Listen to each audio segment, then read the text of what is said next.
nung ako naglibubusyo na po ng rosaryo. No, ito po ang Kipol Baguio, ha. At makinig po tayo kapatid, sapagkat marami po kayong matutunan sa akin.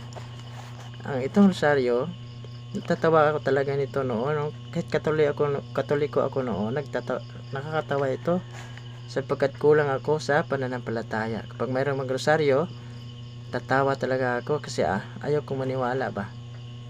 Mga edad ko noon, mga DC pa, no? Ngunit ito nagkakaanak na ako, meron akong asawa na, nagkakaanak na, nadidevelop po yung aking pananampalataya sa tulong po ng aking ama, no? Kasi 40 years siyang naging lay minister at saka araw-araw niya akong binabasahan ng ebanghelyo ba.